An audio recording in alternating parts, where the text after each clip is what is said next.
За хэдүүлээ үгийнхаа цаг руу ороод өнөөдөр жоохон товчхон үг хуваалцъя гэж бодлоо. Саяхан нэг дүүтэйгээ таарлаа. Тэгээд одоо 19-тэй юм уу да. Тэгээд жоохон юм яриа суудсан чинь надаас тэгж байна. Та ч одоо хидтэй байлээ. Тэгээд насаа хэлэхгүй гэсэн чинь тийм баха та амар хөшөөрөгдөд байсан. Тэгээд би хэлсэн байхгүй. Би одоо яг тэрний наснд 18 мянтай байхад нэрэл яг тийм байгаа байхгүй. Манай гудамжны ч юм уу байрны нэг ах нарыг ах эгч нарыг 30-40-тэй хүмүүс харахаар тэр нэр айгүй хөшөөрөгдөг байсан байна. Хөөх тэр ах 40-тэй гэсэн чинь бараг 40 хүрж байгаа гэж хэлээ. Хүү ямар амар хөгшин юм бэ энэ гэж ярьдаг байсан. Тэгсэн чинь өөрөө нөө 30-40-тэй болцсон чинь одоо 40 хүрээд төхөөд ирсэн чинь юу яад юм шин. Нөө хөгшин санагддаг юм байна тий. Англи залуу санагдаад байгаа хэрэг. Тэгсэн чинь нөгөө нэг хүүхэд наваа тэгж. Тэгээ саяхан манай ээж бас нэг уцаар ярьсан юм аа нэг хүнтэй. Тэгсэн чинь өө тэр чинь биднийг бодвол залуу гэж хэлээ штэ гэж яриад. Ямар хідэн настай хүн ярьж байгаа юм гэсэн чинь найстайгаа ярьжсэн гэж байгаа. Биднээс хамаагүй залуу тэр чинь нэг дөнгөж даал гарч байгаа гэж хэлээ. Тэгэд нөгөө бодсон байхгүй. Ер нь юу юм бэ нэ? Нөгөө нас гэдэг чинь яг нэг тоо гэдэг шиг тий. Пестер байдаг үстэй. Уучлаарай ах нараас 40 насыг хөгшин гэж бодсон чинь жинхэнэ алдаг нас юм байна. Яг тэгж боддог гэсэн. Тэгэд энийг яаж байгаа шалтгаан юу гэх юм бол Египтээс гарсан номын 20:12 дээр 10 хуулийн нэг байдаг тий. Тэрний юу гэх юм бол за энэ дээр ингэсэн байна. Тий, эцэг ихээ хүндэл. Тэгвэл бурхан эзнээс чинь чамд өгсөн газар дээр чи урт наслнаа гэж хэлсэн. Одоо энэ одоо 10 хуулийг шинэ гэрээний Эфес номын 6-гийн 1-ээс 3 дээр бас дахиж давтсан тий. Эцэг ихээ хүндэл. Тэгвэл чи эзний амлсан амлалтын газар урт удаан наслах болно гэж. Бид нар ер нь насаа ер нь анзаардгүй юм байна. Ингээд одоо би ээжийг ингээд жишээ нь харахад чинь 80 хүрсэн. Өөрийгөө харсан чинь бас ингээд нилээ явцсан юм нас. Тэгээд тэр дүүг хэлсний дараа нэрэл би одоо тий 18 өстэй байхдаа байрныхаа ах нарыг 30-40-тэй ах нарыг харахаар амар хөгш харагддаг шиг би яг тэгж харагдаж байгаа юм байна гэдгийг ойлгож байгаа байхгүй. Тэгээд ер нь урт наслна гэдэг бол тийм бас амархан уу? Тэгээд асуувал бас тийм амархан биш юм байна тий. Одоо биш жишээ бидний насан дээр 30-40 хүрээгүй энэ хорвоос буцсан хүмүүс байна. 50-60 хүрээгүй буцсан хүмүүс байна. Тэгэхээр энэ 10 хуулийн дээр байгаа одоо бурхны тэр амлалт дотор урт наслахыг одоо тийм ерөөл байна л да. За яг зүгээр та нарын хувьд ямар нэгэн мэдэхгүй. Би яг өсвөр насны тэр хямралынхаа үед бол өөрийгөө тэгж боддогсан. Баг удаан наслаа яад юм би. Баг нэг 20 морь хүрээд одоо юу гэдэг чинь тэг үхээ гэдэг нэг өсвөр наснд байхад юм үхэл мүхлэх боддог байсан. Тэгсэн чинь ингээд үр хүүхдтэй болоод амьдрал зохиогоод ирсний дараа хүн айгу урт наслахыг хүсэж хэлдэг юм байна. Та нар маа адилхан байгаа ах. Өөрийнхөө хүүхдийг харахтаа за энийг нэг те хөлийг нь дөрөнд гарыг нь ганцганд хүртэл наслалчихсан. Тэгээд хүн тэгдэг гэж байна. Үр хүүхдийг харахаараа за одоо энийг нэг сургуульд оруулаад дахиад нэг гарнаас нь гаргаад өгчл. Дахиад нэг наслалчих гэдэг. Хүн чинь ингээл нэг нас ингээ хүсээд идэг юм байна.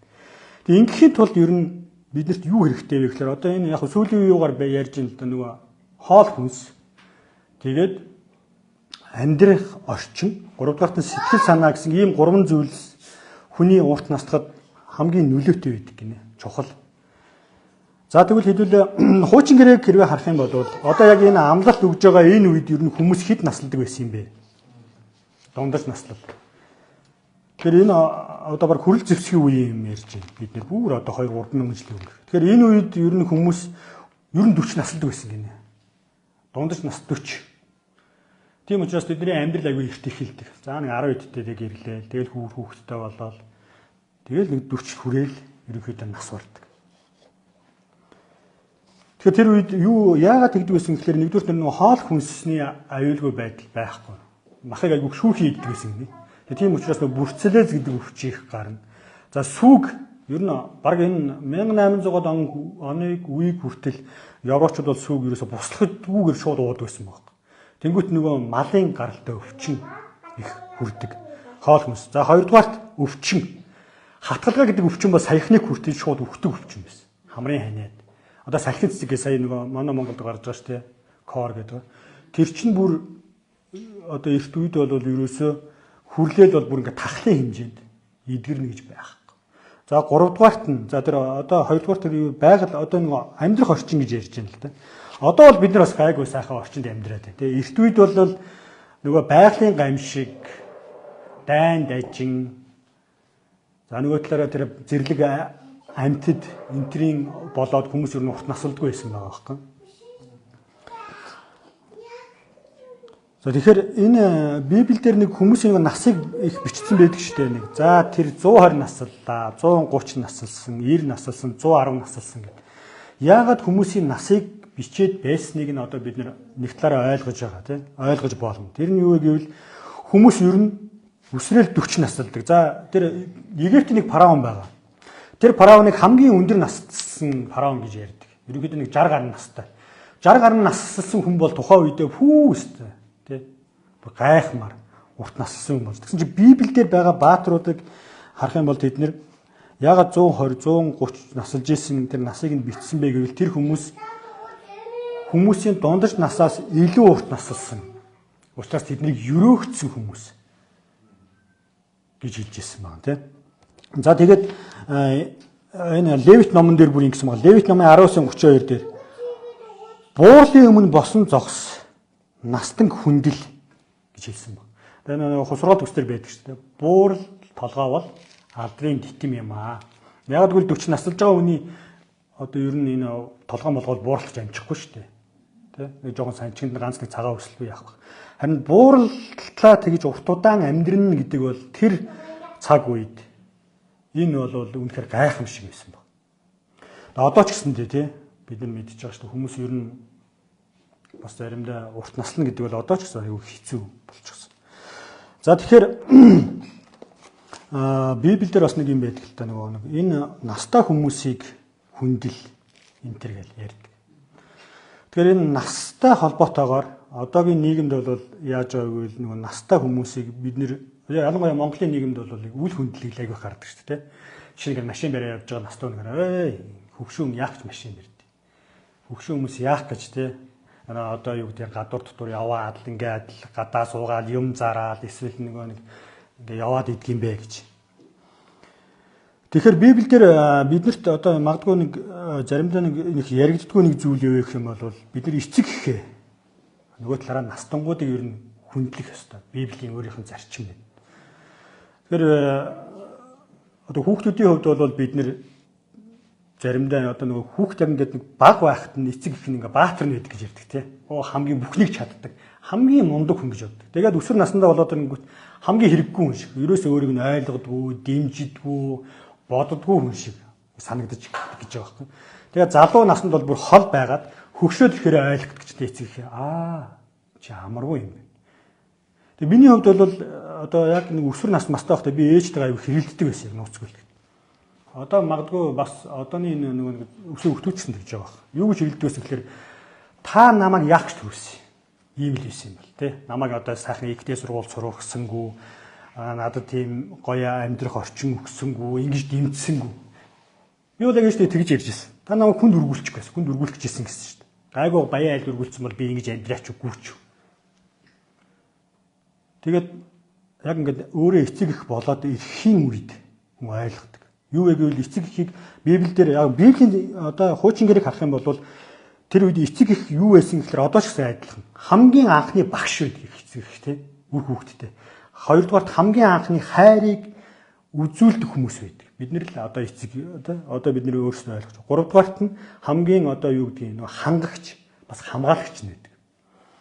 Тийм учраас эцэг ихээ хүндлээрээ. Яг гэвэл эцэг ихээр нь дамжуулж бурхан өөрийн одоо хуулийг заалдаг өстэй израилчдын нийгэмд гэрт нь эцэг аав ээж нь бурханы хуулийг заана, харуулна, үлгэрлэн ингээд дамжуулна. Тэгээд жоохон нас ингээд жоохон бие дагаад ирэхин цагт ер нь хүмүүс эцэг ихээ үл хүндэт гэж эхэлдэг. Таны үе өнгөрсөн. Та хоцрогдсон. Та ойлгохгүй байна. Одоо цаг үе нь өөр. Тэгэж айгүй юм хэлдэг. Ялангуяа одоо энэ дэр тэгээд юу байна л да. Айгүй олон зүйлийг ярьж болох ч гэсэндээ Библи дээрээс нэг хоёр зүйл байгаа. Хүндэтгэх хоёр шалтгааны талаар хэдүүлээ өнөөдөр товчхон үзье гэж бодож байна. За эхнийх нь ер нь Эхлэл номын 47-гийн 7-оос 9-ыг харъя. За энэ дээр 7-оос 10. Йосеф эцэг Яакова дагуулж ирээд фараонд бараалхуулжээ.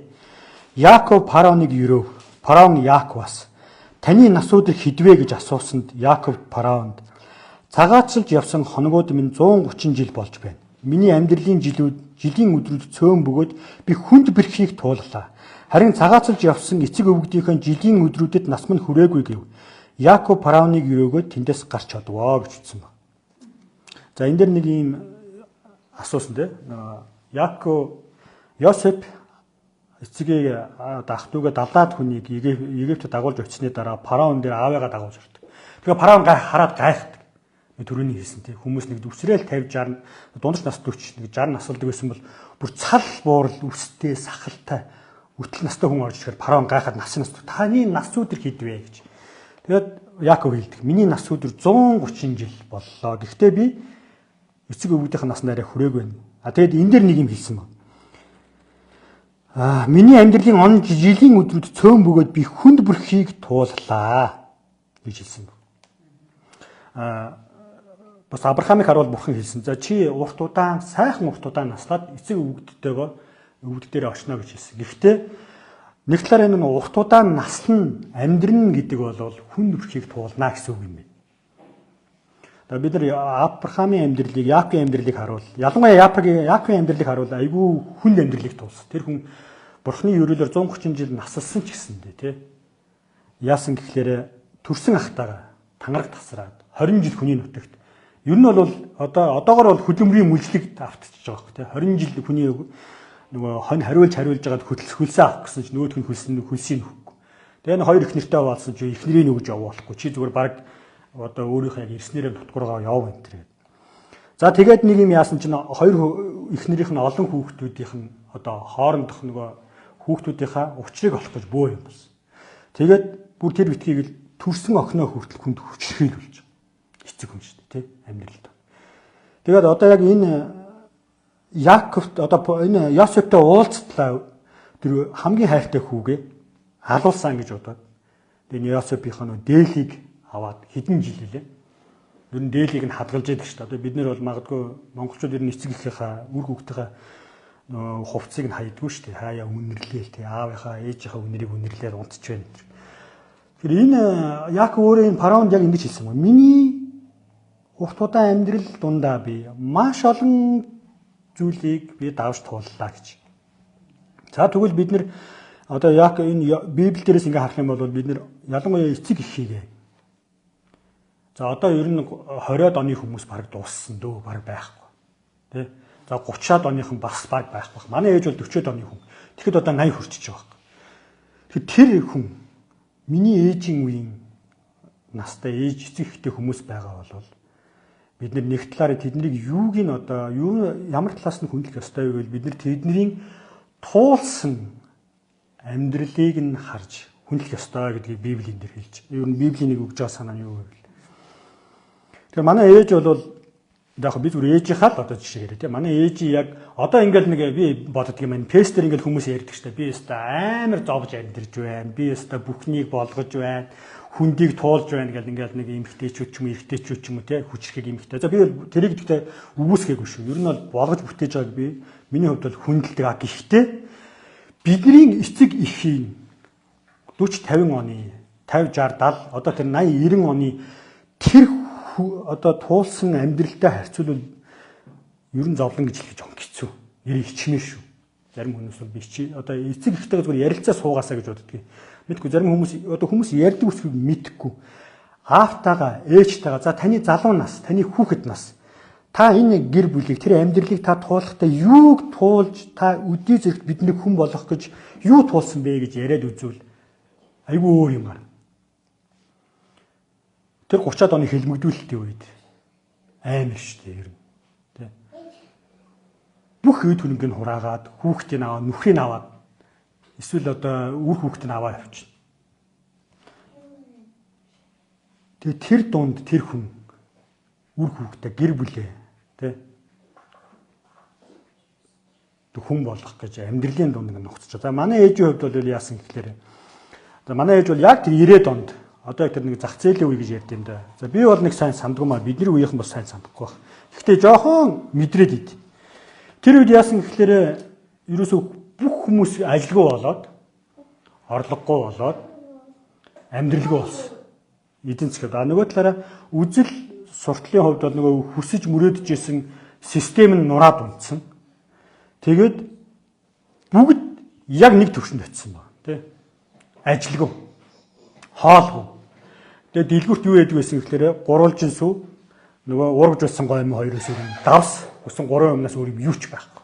Гадаа гараад ажил хийе ажил байхгүй. Тэнгүүт үр хүүхдтэйгээ төлөө эцэг эхчүүд юу хийдэг байсан бэ?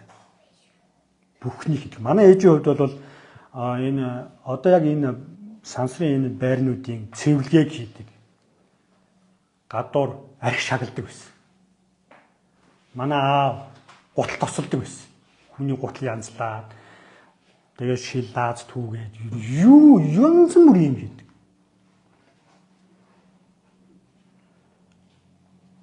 Тэгээд заримдаа нөгөө бид нар ингээд эцэг эхийг ч юм уу тий одооны ер нь бид нар ингээд эцэг эхээ тийм юу туулсныг ингээд мартчихад одоо юу гэдгийг магадгүй асуудгүй байх л да тэд нар ярьдаг ч байх. Тэгчээд эргээд яг ямар хөө байдлаар хандаж эхэлж байгаа вэ гэвэл яг настаа болоод ирэнгүүт нь бид нар юу өмсөхийг зааж эхэлдэг. За та тийм өмс. Юу идэхийг нь хаана амьдрахыг нь за манай дүүгийн дооч, эгчийн дооч хөдөө гар тэгэж хүүхэд хар, ингэж хүүхэд зөө, ингэж байгаад. Тэгтэл энэ нөгөө настай хүмүүстэй зүгээр ингээ яриа сууж байхад тэд нэр айгүй хэцүү байдаг гэж байна. Өөрсөнд нь яг нэг тий тэд чинь яг л бид нартай адилхан. Одоо би одоо жишээ нь өөрийгөө хөгшин гэж бодох байгаатай адилхан. Манай ээж нөгөө уцаар ярихдаа биднийг бодвол залуу гэж ярьж байгаатай адилхан 70 нас тэдний хувь залуу 80 нас бас дайжгүй санагдаж байгаа. Бас өөрсдөө хүсэл мөрөөдөлтэй. Гадаа гараад жоох юм. Манай ээжийн хувьд л тийм байгаа байхгүй. Гадаа гараад юм зармаар санагддаг гэж байна. Хүмүүстэй сайхан суугаад юм хүм зараад ингээд гифт ингээ хүүхд тараа суумаар. Яг л хүүхдийн чимээ шуганд ядардаг болчихдог. Ингээд ийм хэцүү. Тэгэхээр энэ ер нь Библийг ингээд харах юм бол настангуудыг одоо амьдрал юу туулсан бэ? За бидний үеийг бий болгохын тулд Израилийн тэр нийгмийг авчрахын тулд тэд нар юуг туулсан бэ гэдгийг айгүй их тэгж эргэж их бас нэг сануулсан ярьсан тиймэрхүү юм байдаг тийм.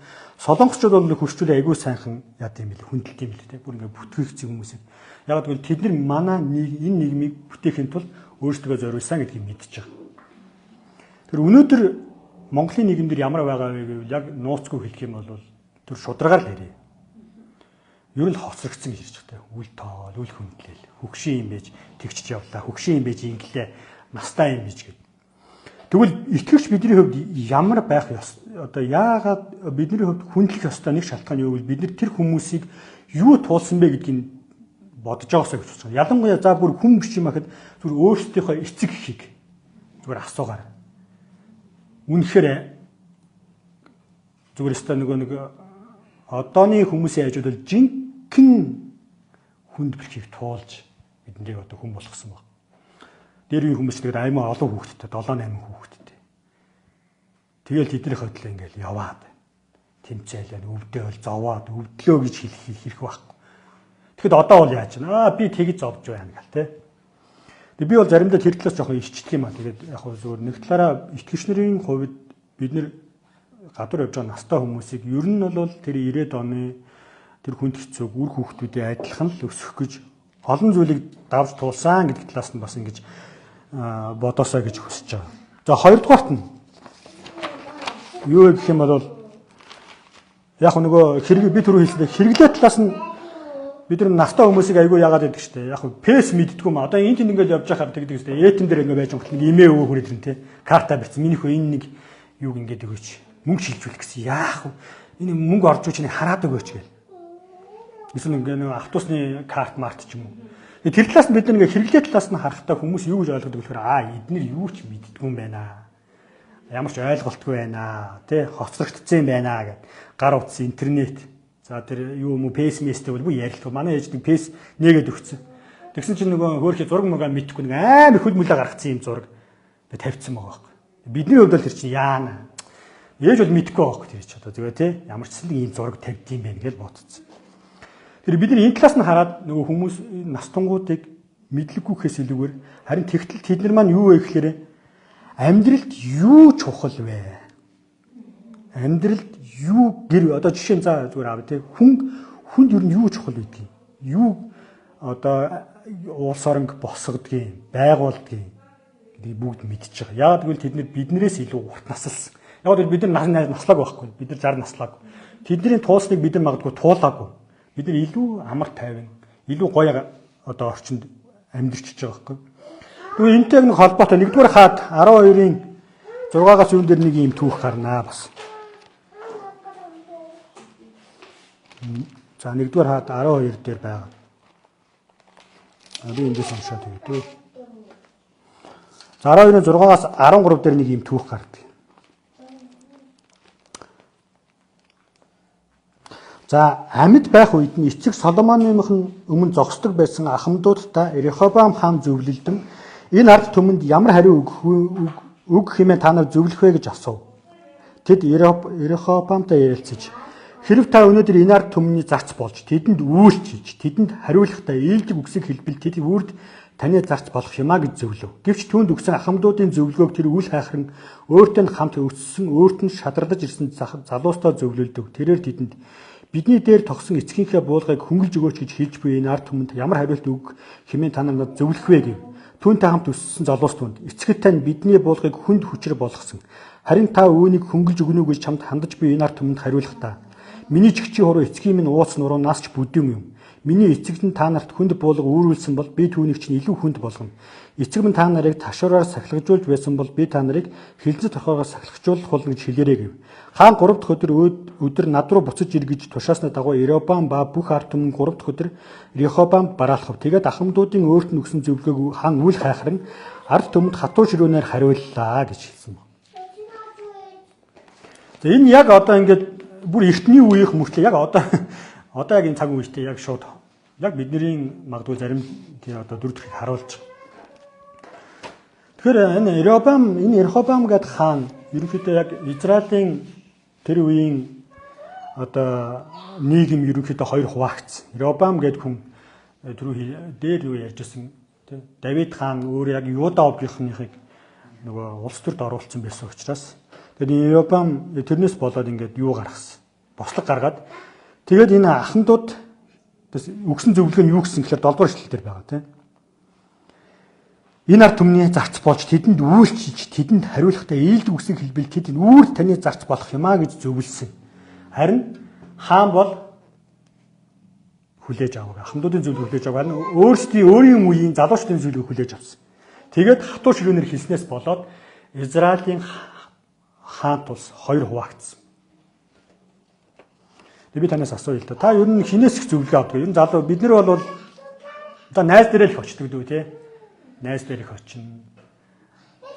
За яг одоо сүүлийн үед бол нэг би сэтгэл зүйч одоо нэг ямар коуч нэр үлээ? Баахан коуч нэр байгаа шүү дээ. Нэг юу гэдэг нэг пестер нэг гоё үг явуулсан шүү дээ. Бүгдээрээ яг адилхан амьдэрж ээж нэг нь коуч, нэг нь коучлөгч болсон тий. Яг нэг талаараа одоо пааны боловч миний бодлоор зарим талаа яг үнийг санагдав.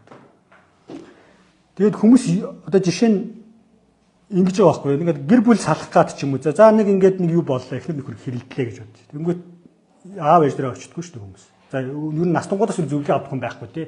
Гүйч нөгөөт хүмүүс чинь тэгээд байна. Яах вэ? Тэнгүүт найсар тэгнэ. Чи тэрийг тэгж даврааж чад. Чи тэрний хувцсыг угаад хоолыг нэгээд юм давраацсан биш үү чи. Хаяаш наадам. Юу гадуур сайхан залуу шүү хүүхнүүд байна. Яваач. Тэ? Эсвэл одоо хүнийг тэгчлээ мэтлүү битгээд давраа чи өөрийнхөө л хүсэл мөрөөдлийг даг. Юу чи өөрөө тэр өхүүлж болохгүй штэ гэдэг ингээ ярьдаг. Яг нэг талаараа үнэн баг. А гэтэл хэрвээ бид нар настай хүмүүсээс эцгийнхээсээ асуувал юу шилдэгвэл чи твч. Чи уучл. Хэрвээ уурч хүрээд чи өөрийгөө ингээд байгаа бол гараад явчих, алхачих гэж хэлдэг. Хэрэлд мэрэлд өөрийгөө хамгаал одоо тэгж ярьдаггүй. Яагаад вэ гэх юм бол энэ ахмадууд түрүүний хэлсэнчлэн тий. Яг хөө тэр нөгөө одоо хэрэглээний тэр мундаг этм гар утас карт март одоо интернет пэс юг мэдгүй ээж болно. Гэхдээ гэр бүл улс орон юун дээр тогтдох юм бэ гэдгийг тэр мэдж байгаа. төвчээр дээр, уучлал дээр. Тэгвэл тэрийг яаж бий болох юм бэ гэх юм бол шууд хэлнэ. Тэ?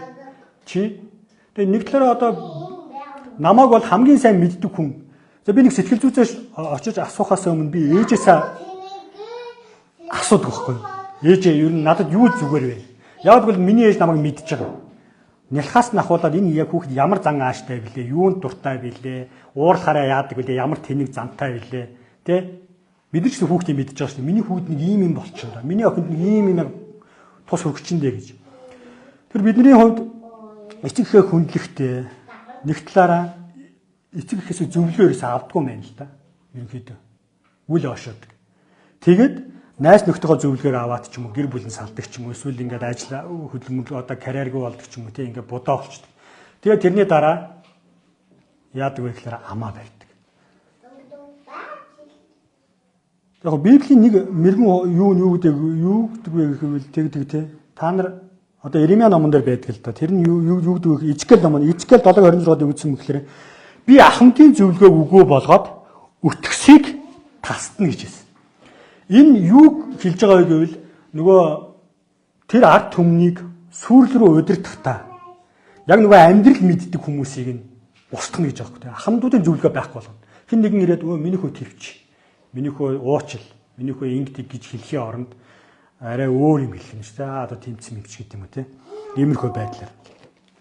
Тэр яг миний өнөөдөр яг нөгөө хуваалцах байгаа гол юм нь санааг юу вэ гэвэл Библиэлд байгаа эцэг эхээ хүндэл буурлын өмнө бос зогс өтгсийг хүндэлгээд байгаа шалтгаан нь юу вэ? Нэгдүгээр урт нас гэдэг бол Бурханаас өгдөг ерөөл юм аа. Хоёрдугаарт урт наслна гэдэг бол өөрөө тэр хүн асар олон зүйлийг давж туулж ялангуяа биднэр дээр бол биднийг хүн болгох гэж тэр хүн хичнээн их зүйлийг давж туулсан билээ. Тийм учраас бид нар эцэг эхээ хүндлэх ёстой. Хүндэтгэхийн тулд яах вэ гэвэл эцэг эхүүд ер нь айгүй хөгшин хүмүүсийг хүндлэхэд айгүй амархан. Зүгээр тэднэртэй ярилцахад айгүй дуртай байдаг. Зүгээр миний анзаарснаар. Залуу насны сайхан яриулаад ер нь анх яаж танилцж ирсэн, яаж амьдрал бий болгосон те. Тэрийг тэгээд хоёрдугаарт нөө түүхийг яриулах. Тэгээд гуравдугаарт зөвлөгөө авах айгүй дуртай. Зөвлөгөө авахд айгүй дуртай байдаг. За миний хүү тэгээрээ ингээр. Би яг тэр хэцүү болсон үедээ ээжээсээ зөвлөгөө авсан. Ээж үгсэн гэхээр миний хүү чи хөдөө яв. Салхи агаартахаар. Тэгээд хэсэг өөртөөгөө бай. Тэгээ би яг ээжийнхээ зөвлөснөө дагуу тэгж яваад тийм дотор бурхантай тий эзэн дотор боссон. Библиэд илүү цаг гаргасан. Нөгөө монголчууд ярьдаг дотор хүнд гэдэг гэж ярьдаг. Дотор хүнтэйгээ ярьсан ийм болсон. За тэгэхээр ер нь итгэгчдийн хувьд бид нэр настангуудаа хүндлээсэй гэж хүсэж байна. За тэр нь юу вэ гэвэл мэдлэг байгаасаа тий сайн байна уу та өглөө. Тэгээд биеийг асуучдаг байгаасаа болж игэл зөвлөгөө аваад нэг жоох ярилцдаг байгаасаа гэж хүсэж байна. Тэгээд чуулганы итгэгчнэр бол тийм байгаасаа гэж хүсэж байна. Тэгээд нөгөө талаараа Библиэр бас нэг юу хэлж байгаа гэвэл настангуудад бас нэг юм хэлсэн. Тэр нь юу вэ гэвэл яг үр хүүхдээ одоо өөрийнхөө дараагийн залгамж халаадаа яг тийм зөв үйлгэр дүүрэл үзүүлсэн тийм байгаараа гэж хүсэж байна. Зарим бас хөгжүүл тийм байдгүй шүү дээ. Айгу муухай ааштай авиртай хөгжүүл байдаг. За тэгэхээр өнөөдрийн одоо миний хуваалцахыг товчхон хуваалцахыг хүсэж байгаа зүйл юу гэвэл энэ байлаа. Тэгээ бүгдээрээ ялангуяа та эцэг эхээ ер нь хэр хөндлөж байна гэж өөрөөсөө асуугаарай.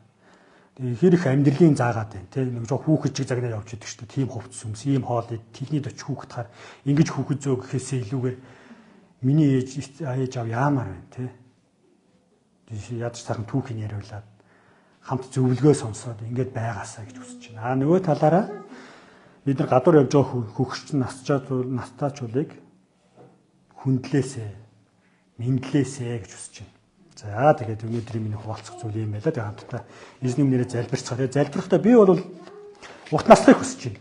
Би үрд хүүхдээ том болохыг, тэрний гэрлэхийг, дахиад бүр хүүхэдтэй болохыг ач зээгээд тэ хөтлөөд ингэ явахыг хүсэж. Тэхийн тулд биднэрт юу хэрэгтэй гэвэл бид нар өөрөө эцэг эхээ хүндлэх ёстой. Бурхны үгийн өмнө дуулууртай байх ёстой. Тэгэл энэ бол амлалт бүхий эзний одоо тушаал байгаамаа. Тэгээ бүгдээрээ эзний нэрээр залбирцгаая.